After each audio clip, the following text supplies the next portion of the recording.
Hello guys, मैं सी एस पीयूष गोयल और मेरे चैनल सी एस पीयूष गोयल में आपका हार्दिक स्वागत है। दोस्तों, आज हम जो टॉपिक लेके आए हैं वो टॉपिक लेके आए हैं कि वो पर्सन्स जो कि स्टॉक मार्केट में भी ट्रेडिंग करते हैं या फिर एफ&ओ के अंदर उनका कुछ लॉस है या फिर वो क्रिप्टो के अंदर भी डील करते हैं और साथ के साथ वो सैलरीड पर्सन भी हैं, तो उनको आईटीआर कैसे फाइल करनी है, उन्हें कौन सी आईटीआर फाइल करनी है, उन्हें अपना जो लॉस उनका जो हुआ है निफ्टी एंड सेंसेक्स के अंदर यानी एफ&ओ के अंदर उसे किस तरीके से सेट ऑफ कराना है। इसके अलावा जो कैपिटल गेन है या कैपिटल लॉस है उसे किस तरीके से आईटीआर के अंदर पुट करना है।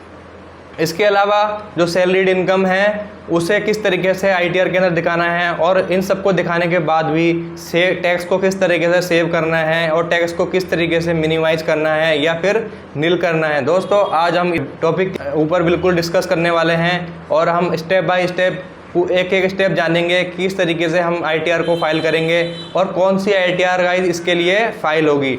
इसके लिए आईटीआर कई लोग 2 फाइल करते हैं, कई 3 फाइल करते हैं। बेसिकली जब एफ&ओ ट्रांजेक्शन आ जाए हैं आपके वर्किंग के अंदर और कैपिटल गेन आ जाए यानी शेयर्स से जो आपकी इनकम हुई है या लॉस हुआ है, इसके अलावा आपके पास सैलरीड इनकम भी आती है, तो गाइस हम फाइल करेंगे आईटीआर 3।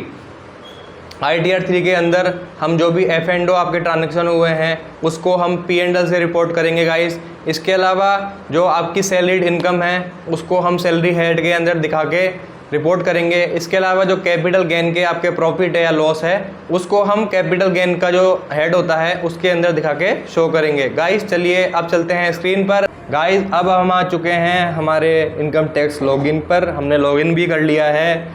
अब हमें जाना है फाइल नाउ पर। फाइल नाउ पर हमें असेसमेंट ईयर सेलेक्ट करना है। जैसा कि आप सबको पता है 22-23 फाइनेंशियल ईयर का असेसमेंट ईयर क्या है, 23-24, और हमें करना है ऑनलाइन मोड पर क्लिक। इसके बाद कंटिन्यू पे क्लिक करना है।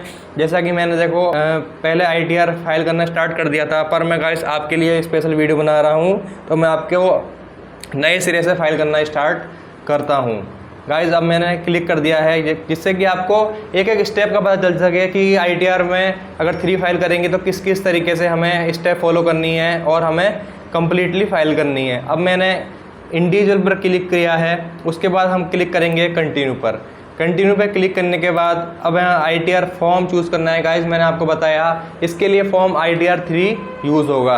आईटीआर 3 पर क्लिक करेंगे और इसके बाद क्लिक करेंगे हम प्रोसीड विथ आईटीआर 3 और इसके बाद क्लिक करना है लेट्स गेट स्टार्टेड।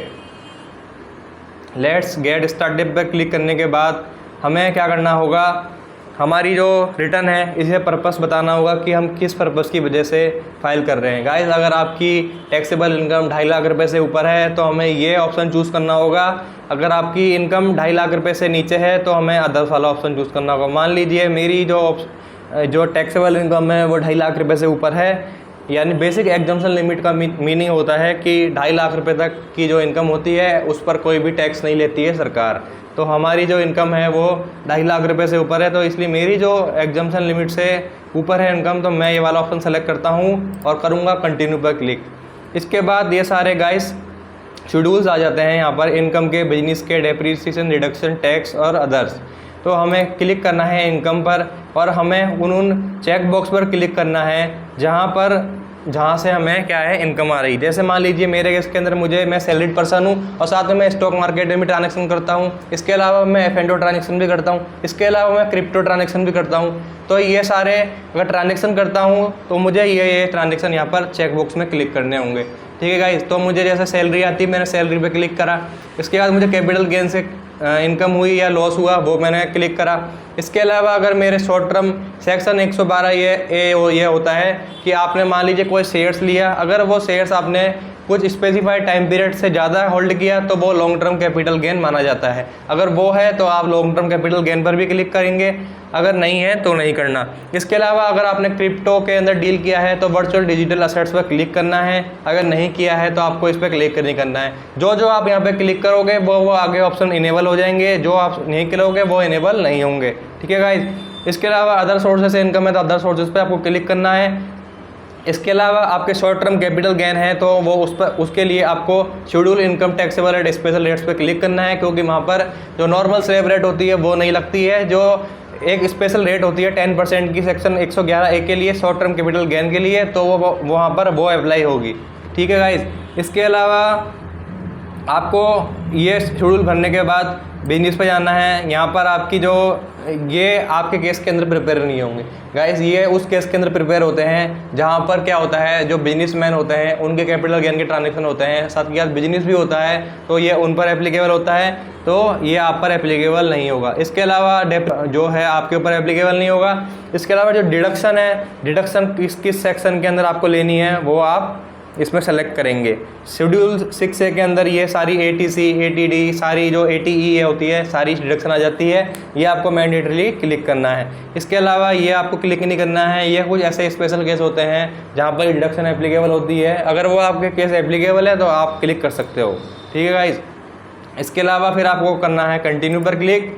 कंटिन्यू पर क्लिक करेंगे तो यहाँ पर ये ऑप्शन आएगा, इसके बाद कंटिन्यू पर क्लिक कर देना आप। इसके बाद कंटिन्यू पे वापस क्लिक करना है गाइज। इसके बाद आपको ये ऑप्शन मिलेंगे कि आपने 115 BAC का ऑप्शन चूज़ करना है या नहीं करना। तो गाइज अगर नहीं करना है तो आपको नो क्लिक पे क्लिक करना है, और नो पे क्लिक करने के बाद करंट असेसमेंट ईयर के लिए आप कर रहे हो या नहीं कर रहे तो वो नोट ऑप्टिंग पर क्लिक करना है। इसके बाद करना है कंटिन्यू पे क्लिक।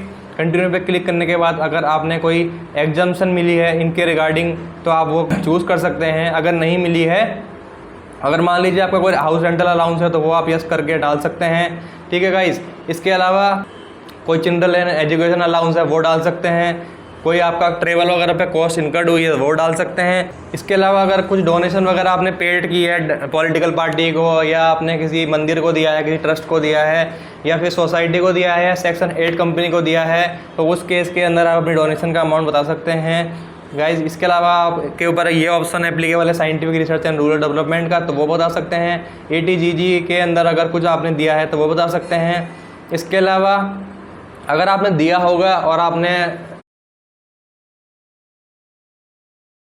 आपका डाटा, अगर आपने कुछ यहाँ पर सेंट्रल गवर्नमेंट को कुछ फंड दिया है इस सेक्शन के तहत, तो वो हम को डालने की रिक्वायरमेंट नहीं है, वो ऑटोमेटिक फिलअप हो जाएगा। अगर गाइस ATD के अंदर आपने कुछ मेडिक्लेम वगैरह लिया है अपने लिए, अपनी फैमिली के लिए या अपने पेरेंट्स के लिए, तो आप यहाँ पर ये अमाउंट यस करके फिल कर सकते हैं।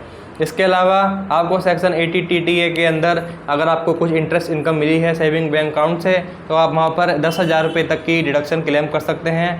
अगर मान लीजिए आपका इंटरेस्ट अमाउंट 20,000 है तो आपको 10,000 रुपये की डिडक्शन जो है क्लेम कर सकते हैं। मान लीजिए आपका जो इंटरेस्ट इनकम वो है 6,000 रुपये है, तो आप ओनली 6,000 रुपये की डिडक्शन क्लेम कर सकते हो। इसके अलावा आपको गाइस क्लिक करना है कंटिन्यू पर। इसके बाद अगर आपका बिजनेस है तो ये आपके ऊपर एप्लीकेबल है, अगर ये आपका बिजनेस नहीं है तो ये आपके ऊपर एप्लीकेबल नहीं है। स्मॉल बिजनेस पेयर्स के लिए सेक्शन 44AD जो है सरकार लेके आई है। इसके अंदर क्या होता है, उन्हें कंसेशनल रेट पर टैक्स पे करने की लिबर्टी दी जाती है, इसलिए अगर ये एप्लीकेबल है तो यस कर सकते हैं। 44AD के अंदर प्रोफेशनल्स को यहाँ पर लाया गया है, जहाँ पर अगर उनकी जो रिसिप्ट्स है वो डाली जाती है, और उनकी जो रिसिप्ट्स होती है उसकी 50% जो भी अमाउंट बनता है वो उनकी इनकम कंसिडर की जाती है। ठीक है गाइस। इसके अलावा आपको कंटिन्यू पे क्लिक करना है। कंटिन्यू पे क्लिक करने के बाद ये ऑप्शंस आ जाएंगे। इसके अलावा आपको यहाँ पर अपनी जो है जनरल डिटेल चेक करनी है, नेचर ऑफ बिजनेस चेक करना है। अब आपको मैं जो आपकी F&O की इनकम है वो कहाँ रिपोर्ट करनी है गाइस, मैं उसके बारे में आपको बता देता हूँ। वो आपको रिपोर्ट करनी है P&L के अंदर जाके। जो हम F&O की इनकम रिपोर्ट करते हैं वो P&L के थ्रू जाके करते हैं। इसमें देखो ये ऑप्शन आता है no account cases. No account cases पे हमको जाना है, ऐड डिटेल्स पर क्लिक करना है। इसके अलावा फिर इसके बाद हमको जाना है स्पेकुलेटिव एक्टिविटी में। स्पेकुलेटिव एक्टिविटी के अंदर जाना है, जो भी टर्नओवर है आपका, यानी टोटल सेल अमाउंट, वो आपको डालना है टर्नओवर के अंदर। इसके अलावा ग्रॉस प्रॉफिट के अंदर आपका कोई प्रॉफिट हो रहा है, ग्रॉस प्रॉफिट का मतलब जितने में आपने खरीदा और जितने में आपने बेचा उसका जो डिफरेंस है, अगर वो पॉजिटिव में है यानी सेल अमाउंट ज़्यादा है परचेज अमाउंट कम है तो वो पॉजिटिव में होगा ऑब्वियसली, वो आपको यहाँ डालना है। अगर वो नेगेटिव में है तो आपको कुछ भी नहीं डालना। इसके अलावा जो भी आपके एक्सपेंडिचर हुए हैं F&O को करने के लिए, जैसे आपने STT पे किया, ठीक है गाइस, इसके अलावा आपने GST पे किया, इसके अलावा आपने जो ब्रोकर है उसके चार्जेस पे किए, तो जो भी सारे चार्जेस हैं वो यहाँ आप एक्सपेंडिचर के अंदर डाल सकते हैं। ठीक है गाइस। इसके अलावा आपको जब ये शेड्यूल फिल हो जाएगा आपका, तो आपको कैपिटल गेन के ट्रांजेक्शन को किस तरीके से रिपोर्ट करना होगा गाइस, मैं आपको बताता हूँ। इसके लिए हमको जाना होगा guys details of capital transaction transferred. इसके लिए हमको जाना होगा, जैसे यहाँ पर ऑप्शन आ रहा है इक्विटी शेयर्स और unit of equity oriented mutual fund और trust on which STT paid under section 111A और 115AD। तो इस पर ऑप्शन पे क्लिक करना होगा गाइज और हमें कंटिन्यू पर क्लिक करना होगा। कंटिन्यू पर क्लिक करने के बाद गाइज काफ़ी सारे ऑप्शन आ जाएंगे यहाँ पर हमको केवल क्या फिल करना है, जो हमने शेयर्स के रिगार्डिंग इन्फॉर्मेशन डालनी है वो हमको ऐड डिटेल्स पे क्लिक करना है और सेक्शन 111A पे क्लिक करना है। यहाँ पर जितने भी अमाउंट के हमने सेल वैल्यू है वो हमको डालनी होगी यहाँ पर। इसके अलावा हमको कॉस्ट ऑफ एक्विजिशन यानी जितने में आपने परचेस किया वो डालनी होगी। इसके अलावा आपके कुछ एक्सपेंडिचर हुए हैं उससे रिलेटेड, सेल और परचेस से रिलेटेड, वो सारे आपको डालने होंगे। अगर प्रॉफिट होगा तो प्रॉफिट आ जाएगा, लॉस होगा तो लॉस आ जाएगा, वो हम इसके बाद ऐड कर देंगे तो वो ऐड हो जाएगा। इसके बाद गाइस सैलरी इनकम होगी तो वो ऑटोमेटिक कैप्चर कर लेगा आपकी, क्योंकि आपका जो है पैन लिंक होता है, एम्प्लॉयर को आपने पैन दिया होता है तो वो फॉर्म 16 आपको देगा तो वो ऑटोमेटिकली उठा लेगा। इसके अलावा आपको अदर इनकम पर क्लिक करना है। अदर इनकम में जैसे आपकी इंटरेस्ट होगा सेविंग बैंक अकाउंट से, इसके अलावा आपकी इंटरेस्ट होगा आपका डिपॉजिट पर, ठीक है। इसके अलावा आपका डिविडेंड इनकम होगा या फिर कुछ प्लांट एंड मशीनरी से रेंट वगैरह आ रहा होगा। इसके अलावा आपकी और कोई अदर इनकम है तो वो आप इनकम में डालेंगे। इसके बाद जब ये सारी इनकम आप डाल देंगे तो हम उसको बाद डालनी है हमको डिडक्शन, जो चैप्टर 6A के अंदर बताई गई है, चाहे वो ATC की हो जहाँ पर लाइफ इंश्योरेंस, NSC, इसके अलावा म्यूचुअल फंड, होम लोन का प्रिंसिपल, इसके अलावा हमने कोई LIC वगैरह ली है तो वो सारी चीज़ें यहाँ पर हमको डालनी होगी। ATD के अंदर आपने जो भी मेडिकल एक्सपेंस किए हैं वो डालने होंगे।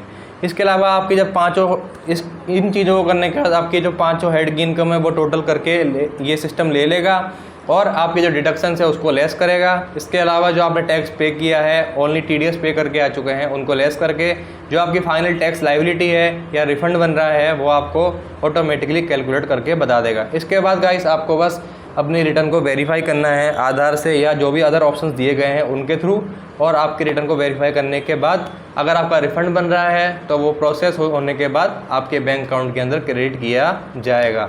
अगर गाइस फिर भी आपको कोई डाउट है इसके रिगार्डिंग तो आप हमसे कमेंट बॉक्स में कमेंट करके पूछ सकते हैं, और अगर आपको कुछ भी पर्सनल हेल्प की रिक्वायरमेंट है इस ITR के रिगार्डिंग तो आप हमारे कॉन्टैक्ट नंबर दिए गए हैं उस पर भी हमसे कनेक्ट कर सकते हैं। Thank you.